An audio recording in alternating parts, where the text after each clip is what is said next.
Hello, you guys. This is JR with Miami Corvette Parts, making another video for you guys. And today I want to talk about torque tube. C5, C6, and C7, they all pretty much are the same. And they work the same way, and they go bad about the same areas.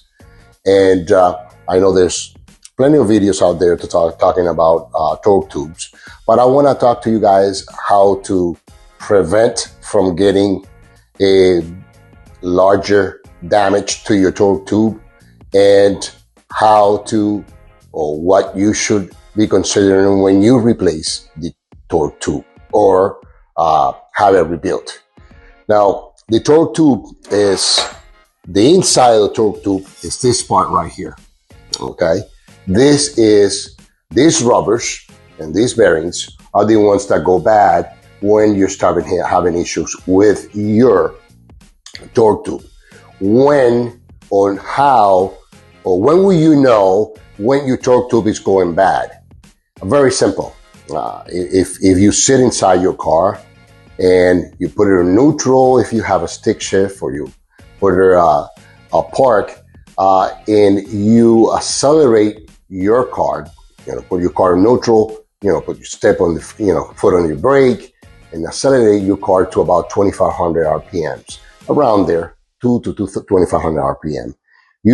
When the bearings, or these rubber bearings start going bad, they start cracking, okay? Before they completely go bad, they'll crack right here in these sections right here, okay? And when that happens, it will start creating a small vibration in your car. Now, if you're sitting on your car in neutral, your foot on the brakes, and you accelerate the car to about 2 to 2,500 RPM, and you put your hands on your steering wheels and on your armrest, and you start feeling a vibration on the car, like it's vibrating a little bit, something that you didn't feel before, then most definitely your torque tube shaft or bearings are going bad. Now, what happened if you ignore it? Okay, then if you ignore it, what's going to happen is this eventually going to disintegrate, because it does disintegrate into dust almost. I've seen it, okay? When that happens, this section right here becomes loose from the rest of the shaft, okay? And it start wobbling, and that will damage this bearing right here. Not only that, it will actually damage where the bearing sits on your torque tube. Now, once that happened, now you can repair it, okay? You may be able to repair the shaft, okay? Maybe. And the reason why I said maybe is because I've seen it where this shaft right here also bent. And then when you turn it, okay, inside the torque tube, you actually will see the shaft wobble, okay? Once that happened, now this needs to also be replaced, okay? Might as well get a complete new torque tube, okay? And if you install it with this wobbling, what's gonna happen is you're gonna create a vibration inside your car worse than what you had before you pull it out. So my suggestion is, once you start feeling that vibration, go to your nearest shop, okay, Corvette shop, and have your drive shaft checked or rebuilt. You'll save a lot of money. It's a big job, okay? It's between the shop and, what they do is between $1,800 to $2,500 to replace a torque tube or to rebuild a torque tube. So my suggestion is to don't ignore it, okay? Because also, if you're buying a Corvette, this is one of the things that you may want to check, okay, and make sure that it's not vibrating and you're not getting vibration from your shaft, torque tube shaft. Now, once, like I was explaining before, once this goes break completely off and this wobbles inside your shaft, this is going to damage your torque tube itself, the outer shell of the torque tube. Then you're going to have to replace the whole thing. Now, if you catch it in time, what's going to happen now, you can have this shaft rebuilt, put new bearings, put new bushings, and, put it back together. and that will solve the issue of vibration, and you're going to save a nightmare for later on. Not only that, okay, you could also damage the front part, okay, especially if you have a manual car, right where it goes into your engine crankshaft. And another things that is important is that you also gonna create damage on your main seal bearing, main seal, crankshaft main rear seal. And what you want to do once you replace this shaft, this is another suggestion that I have for you guys, might as well replace that main rear seal, even if it was not leaking before. Okay, when you remove this, I mean, if I recommend it to all my customers, and the reason why is once you pull the shaft out, anything could happen. The seal may get damaged, maybe not, but it may. And if it does, then you don't notice it, and then you put the shaft back and you start leaking. Then from there, oh, wow, now we gotta take the whole thing out again. And taking the shaft out just to replace the seal, hey, it's gonna cost you just as much. Now, if you have a manual car, good time to replace not only the seal, but the clutch.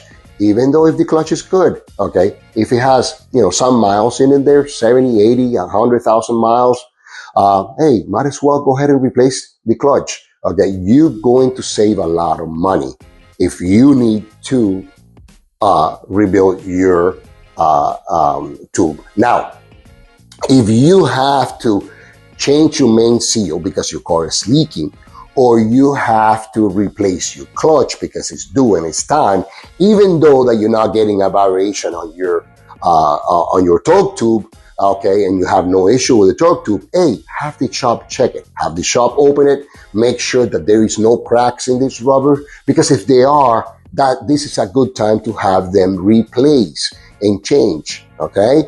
So these are my suggestions for you if you have any torque tube issues. Now, this goes the same for C5, C6, and C7. Another thing that I'm going to point out, this is a big job. Your whole transmission, differential have to be dropped just to replace this part, okay? So the entire rear end has to come off. Now, if you are not taking your car to a shop and you're thinking of doing this on your own, it's a big, big task. Now, there's a lot of YouTube videos there that make it look simple or that make it look difficult, and they tell you that it's difficult. But if you are very mechanically inclined and you want to do the job yourself, there is a warning that I have to tell you about. On the outside shell of the torque tube, at the bottom, at the rear end, there is a sticker, and I'm going to be showing a picture here of that sticker. There's a sticker there that it shows you when you are bringing down everything down to make sure that, imagine this is the entire torque tube, okay? The shell is not here, but imagine this is the entire torque tube. That you don't bring the rear end too much or lower it too much, where it's going to create damage to your front shaft and also create damage on your firewall, because now you're bending the engine back, okay? And you're bending everything back with the weight of your transmission and differential, okay? My suggestion is there is two studs, okay, where the frame that holds the transmission and the differential, that you have to bring that whole frame down. Right next to the bolts, there is two pin guys, okay? Those pin guys are about 2 inches long. My suggestion is, so you don't go wrong, is when you bring it down, okay, just make sure you clear those two pins, okay, guided pins. Once you clear those pins, stop, okay? This is a good point of reference. Stop. Once you stop, now you can bring the entire unit back, okay, move it back to disengage it from the torque tube from the front part. By doing this, you're going to make sure you're not going to do any other damage to your car, to your torque tube, to the shaft, to the firewall, okay, to your intake manifold, because you can create damage. There's a couple plastic tubings on the back of your intake manifold that if it goes too far down or back, it's gonna go into the firewall and it's gonna break. Then you're gonna start having vacuum problems. Also, your oil, oil pressure switch is back there also. Oh, by the way, this is another thing that I suggest, okay? Change your oil pressure switch. It's a $48 to $58 part, okay? Once you take this out, it's very easy to replace there. So might as well replace it too, okay? This is gonna save you headaches for later on.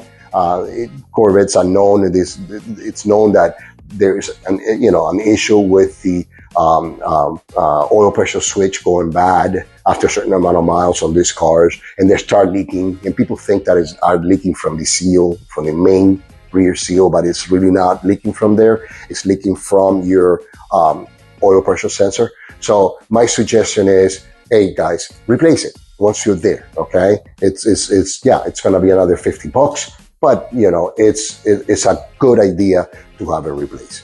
So hey guys, so I hope this video helps you guys in the future. If you're doing the job yourself, just keep in mind the stuff that I'm telling you about bringing the torque tube down too far down, okay? Also, look at that diagram that is right on the torque tube, and like I said, I'm gonna put a picture so you can see it, okay?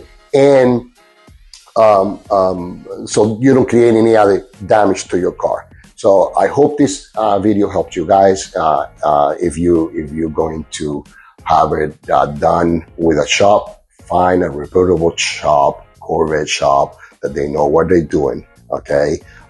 And also, if you're gonna do it yourself, hey, there's plenty of videos out there. Just look at them and make sure you follow the steps, okay, to get it done. But still, my suggestion is let a shop do it, okay? It's a big task job. Okay, guys, so until next time, thank you for watching. Please subscribe. It's not gonna cost you anything, or fingers up right there. So this will help us create more video for you guys in the future. So until next time, thank you.